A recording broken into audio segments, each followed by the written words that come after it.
Baik, di sini kami mencari jurnal tentang dasar-dasar pengukuran analitik melalui ChatGPT. Jurnal yang saya pilih yaitu jurnal tentang analitika kimika akta yang berjudul From Fundamental in Collaboration to Modern Methodologies, a tutorial from small molecules quantification in liquid chromatography, mass spectrometry bioanalysis. Jurnal ini berindeks Q1. Nah, di jurnal ini disebutkan bahwa selama dua dekade terakhir, kromatografi cair yang digabungkan dengan spektrometri massa LC-MS telah menjadi standar emas untuk melakukan analisis kualitatif dan kuantitatif molekul kecil.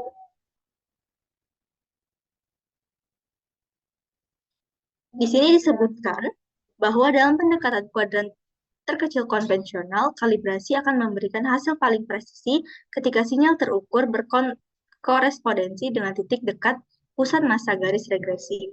Selain itu, penerapan faktor pembobotan mengubah presisi nilai kalkulasi balik yang tetap optimal ketika sinyal terukur berada di dekat pusat massa terbobot dari garis regresi. Untuk model-model ini, situasinya dapat berbeda yang menjelaskan mengapa para ahli merekomendasikan justifikasi faktor pembobotan. Nah, dari jurnal tersebut, saya mengambil rumusan masalah mengenai mengapa penerapan faktor pembobotan dalam kalibrasi dapat memengaruhi presisi nilai kalkulasi balik dan mengapa justifikasi pemilihan faktor pembobotan dianggap penting oleh para ahli. Kemudian saya mencari jurnal pembanding untuk menjawab dari rumusan masalah tersebut. Jurnal yang saya jadikan sebagai pembanding yaitu jurnal yang berjudul Evaluation of Calibration Equation by Using Regression Analysis, an Example of Chemical Analysis. Jurnal ini berindeks Q1.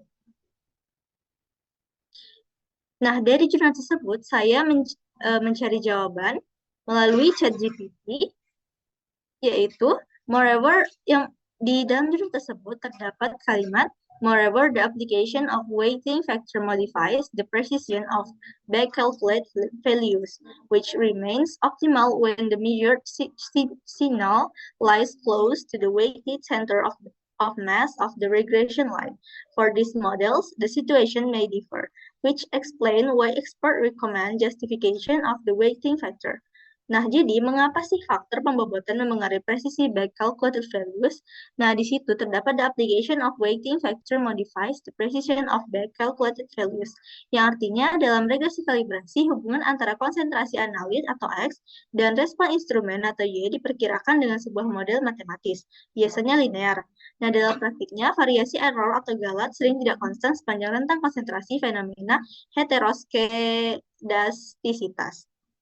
Tanpa pembobotan, model regressi menganggap semua titik data sama pentingnya, padahal titik konsentrasi rendah biasanya memiliki varians relatif lebih tinggi.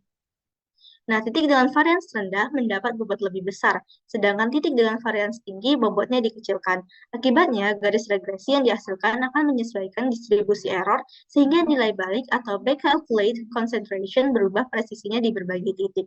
Nah, inilah alasan mengapa faktor pembobotan memodifikasi presisi dari hasil kalkulasi balik. Di bagian jurnal tersebut, terdapat kalimat which remains optimal when the measured signal lies close to weighted center of mass of the regression line. Weighted center of mass itu dianggap sebagai titik keseimbangan dari garis kalibrasi berbobot.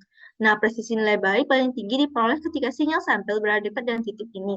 Jika sampel berada jauh dari pusat massa terbobot, error prediksi cenderung lebih besar karena bobot distribusi tidak seimbang.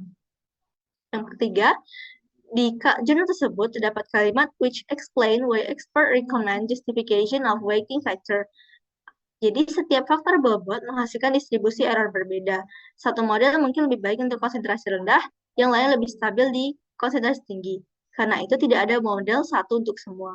Yang kedua yaitu lembaga internasional menekankan bahwa model regresi itu harus dibenarkan dengan data. Yang ketiga, tanpa justifikasi, pemilihan faktor bobot bisa dipandang bias atau manipulatif.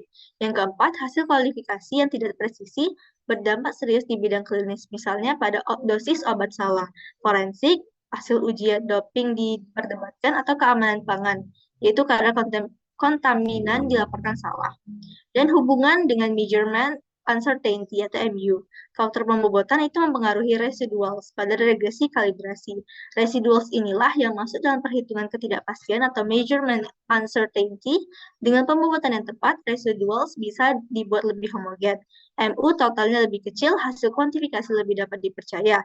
Dengan pembobotan yang salah, residual malah menyebar tidak proporsional, MU membesar, hasil kuantifikasi justru kurang sahih. Maka justifikasi pemilihan bobot juga berarti justifikasi dalam konteks evaluasi dan pelaporan MU. Baik, terima kasih.